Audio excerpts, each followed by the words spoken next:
When I was 7 years old, I experienced something that changed my life. I was in the back seat of my mom's car. She was driving my brother and I to drop us off at our dad's house, as you do with custody arrangements. It was a pretty normal day. The only thing of any significance was that my mom had gotten lost earlier that day trying to get somewhere. I was sitting in the car thinking about how she had been lost, and it was the first time it occurred to me that parents are not omniscient. It always appeared that way. They always seemed to know what they were doing. But that day, I realized that adults are just like us kids, just bigger and older. They didn't have the answers. They didn't necessarily know what they were doing. They were only making their best guess of what to do in any given situation. The next thought that occurred to me once that sunk in was a question. If nobody knew what they were doing, what is the point to all of this? All of this meaning life. Were we all just rambling around, bumping into each other, having experiences, and it was all completely pointless? This scared me. And then in that moment, I was transported. Not my body, but my consciousness. I was suddenly looking at Earth from high above it, and I was aware of two distinct things immediately. The first was that I could sense that far below me on that beautiful blue and green and white planet, there were people, and that I was not one of them. I was gazing at them, but as an observer. The second thing I was aware of was that I was not alone. I was part of something larger, part of a collective, a group. It's very hard to describe. I was still myself, not Jorley, but my truer self. And also, I was part of a whole that had no real boundaries. And then I was back in the car as me, as 8-year-old Jorley. The whole experience took only a second, maybe a fraction of a second, but so much was conveyed. My confusion and fear had been replaced with a sense of peace and calm. Without actual words, I was told, do not worry. There is a purpose to all of this. And you don't need to understand it now. You are not meant to. Just know that there is a purpose and that you are not alone. That was the first in a string of mystical experiences that set my path in motion. Mystical experiences find you whether you are looking for them or not. They find you even when you are hiding under a pile of blankets and pillows, singing out loudly to yourself to drown out their knowing. Mystical experiences come to everyone, whether they acknowledge them or not. The choice then is whether you want to work with the mystical realm consciously or unconsciously.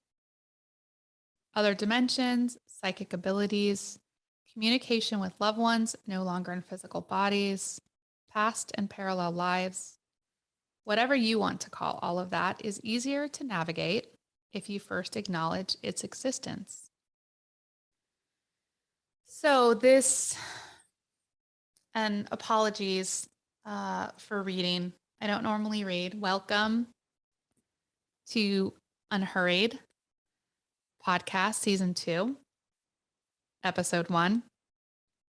And, the reason I was reading that is so that I would not lose my nerve, because I tend to, the few times I've told that story, I will stumble over myself or I will couch it anyway, it's weird. Or, you might think it's not weird. You might just simply think I'm telling a story about a time I fell asleep in the back of a car. But to me, it was a foundational experience in my life, the first of many, but the most significant. And this season of Unhurried is, it just came to me as soon as I finished, so I don't know, when you put out that you're going to start something like a project or you're going to teach a class, I feel like when you set up that container or set that intention, like watch out, you're about to get, in my experience, the universe will deliver, like it will deliver the things. And, really, there was a lot of reasons for me starting this podcast. Number one, I adore podcasts and I like to talk, but, it kind of developed into its own thing in season one and I enjoyed it so much. But what I found interesting was as soon as I would record an episode, once I recorded it, like soon after, I would be like, oh, like I would maybe wake up in the middle of the night or, like when you have some unhurried space for inspiration to pop in, I would just be given like the title of the next episode. And it was very efficient and easy and flowy. Um, and so in the middle of recording the last episode, or at the beginning, I guess, I was like, oh, I'm gonna call this a day. This is gonna be end of season one. And so not long after season one was in the can, I wasn't even trying to think about, oh, I actually didn't even know I was going to morph into a new theme to season two. But I have this collection of stories, and these are kind of the greatest hits of incredible, unexplainable, fascinating stories that have happened to me in my life. And, um, I want to share them. I think that a couple of things I think that's interesting. So, this story about being in the car, um, I didn't think about it a lot. Like it happened, but I think I know memory works differently for all of us. Some of us have, God, I was listening to a podcast this morning where someone was talking about like she remembers breastfeeding on her mother, like, and she remembers somebody changing her diaper. Like, I don't remember anything that young, but like this one was always in my mind, but I didn't talk about it with people. Um, and then I went on, my undergraduate degree is in biology. And for a variety of reasons, I mean, I liked a lot of things though, but I chose biology and I loved it. But in retrospect, or even while I was there, I think I was interested. So if any of you have ever been in academia, particularly in the sciences, it might be different now. So this is 20 years ago, 20 plus years ago. It seemed to me like most of the professors and TAs were atheists. Which, another side note, I feel like staunch atheists to me are as stubborn, closed-minded as people that like say they know for sure what quote heaven is like. And anybody that knows with certainty what will happen when you die, I question, because unless you're dead, like how do you know with certainty? Anyhow, but I think in academia, it's more acceptable to be an atheist than to believe, at least, again, this was the case when I went to school. And I was raised without any kind of religious training. I mean, except for occasionally going with my aunt to church, I didn't. My dad was either an atheist or an agnostic growing up, but definitely I do remember him once saying something along the lines of like, when you're dead, like that's it, his belief system. So, and I don't think we have a lot of time to contemplate this. We don't often take time, although more and more people do, more and more I do, to like contemplate where did my belief systems come from. But certainly in my early 20s, I wasn't spending a lot of time wondering about my belief systems. But there was a time later in my undergrad career where I remember thinking, it's odd that I have this unshakable belief in, I don't know what you would want to call it, but an unshakable belief in the divine, in that there is more than what we can see or measure with our instruments or our senses, like unshakable belief. And I always have it. Well, and not always. I don't know about always, but when I would say, that's interesting. Where does this come from? I finally did kind of wonder about that, like, because my brother didn't seem to have it and we were raised in the same house. And I think, oh, well, yeah, it was, well, that thing that happened when I was 7, um, 7, 8, I'm not sure the age, but this thing driving on, my mom driving us on Saxony Road. I remember exactly where in the road. It was so significant. And even when I like feel back into it, those feelings, the feeling of, I mean, real confusion and despair, which is, I think, something probably every kid experiences it when they realize that grown-ups don't are just bigger versions of us. And it seems random, but I went immediately into, I don't know if every kid then goes, oh my God, there's no meaning to life. Because that was where I went. And I remember that feeling of kind of panic, like the rug got pulled out from under me. And then I remember this, well, then I remember, again, it was such a flash, but like when I unpacked it later years, like how odd to have this sense when I had this vision of looking at the earth. It wasn't so odd to picture looking at the earth from space because I've seen pictures of astronauts looking back at earth. That wasn't so weird, but it was this feeling of not like, oh, there's people there, but I'm not one. Like, what an odd thing to think, right? And then, and the way I can describe feeling part of the collective when I was looking at earth, it's like almost like an energetic amoeba. Like it was nebulous, right? Like we were stardust or plasma. Like I don't know, but I was part of a whole, but there was me. And then the feeling when I was back in the car was just absolute peace. Like it was just, and that whenever I want to tap back into that feeling, I can go back there and it gives me such comfort. So you listening to this might think, oh, cool. Again, maybe you fell asleep and had a dream. It was a cool, pretty vivid dream. Sure, maybe. And I've thought about that. But then I've thought, I mean, I've had a lot of dreams in my life. I fall asleep in the car many times.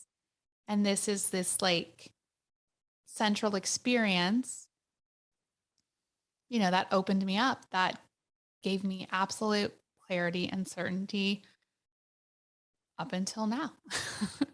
And I assume it's going to last through tomorrow.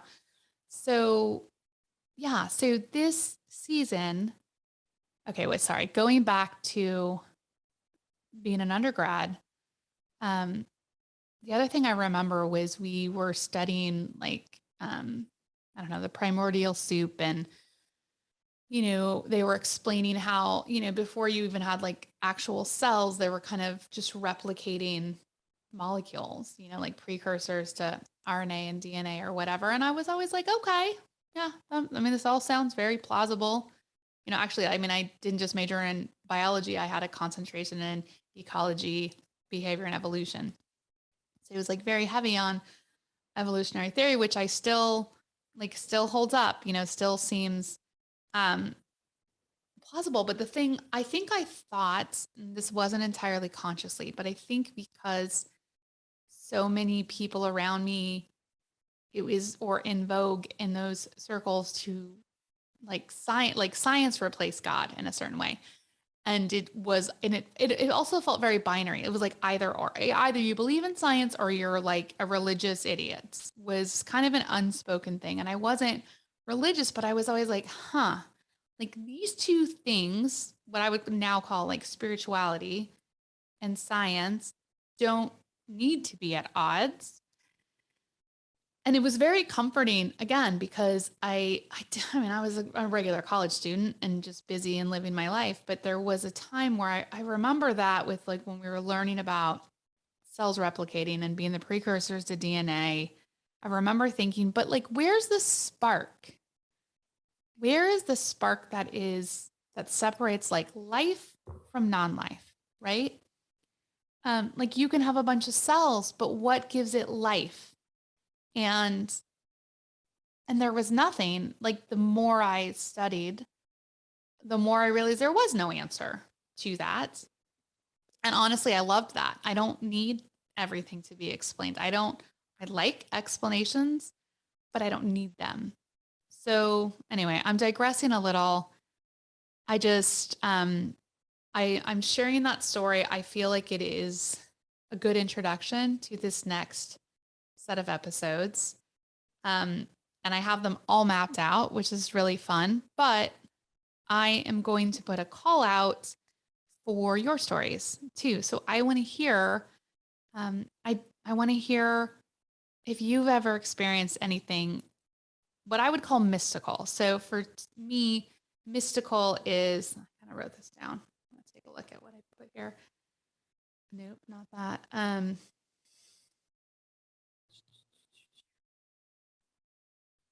Okay.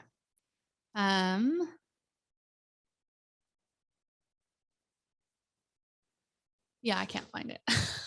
So, but I have this theory that I've been working on for a while now is that everybody has a story. Like even the people, like this is one thing I like to ask people, like when we used to have parties, which we will again, but like, have you ever had like, this could be, yeah, speaking to a dead person, just knowing something before it happened and then that's validated. Like everybody has had something and I'm so excited to share mine. I will also say, I mean, this is super vulnerable territory. I know there are many people out there saying things that are, I don't know, more controversial. But for me, I think I'm just ready to share the stories that I tell my friends that honestly are things that my ego has stopped me from sharing or talking about much publicly because I don't want to be labeled crazy, to be honest. And I think that, um, I don't know, for whatever reason, I'm really drawn.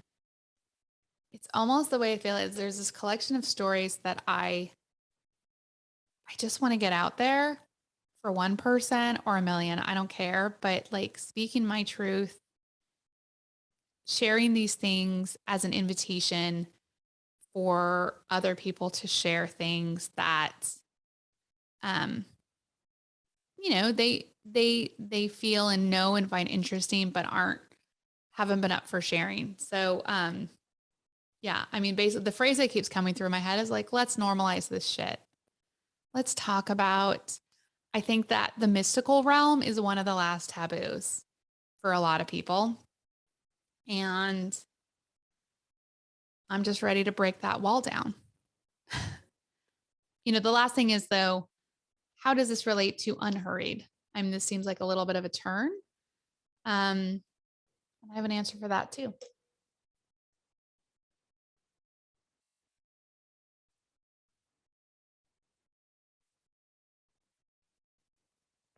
All right.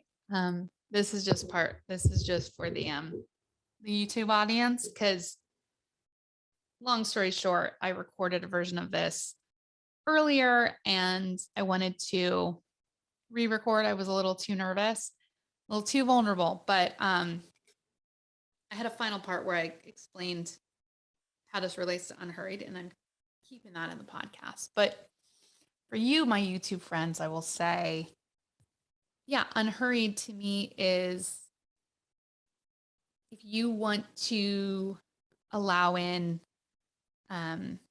other dimensions, I don't know, like getting in touch with your intuition, getting in touch with your truth, like you need space. You need, the easiest way to not face things or talk about things or acknowledge things is to keep your schedule so busy that you can't, that you don't have time to think. So yeah.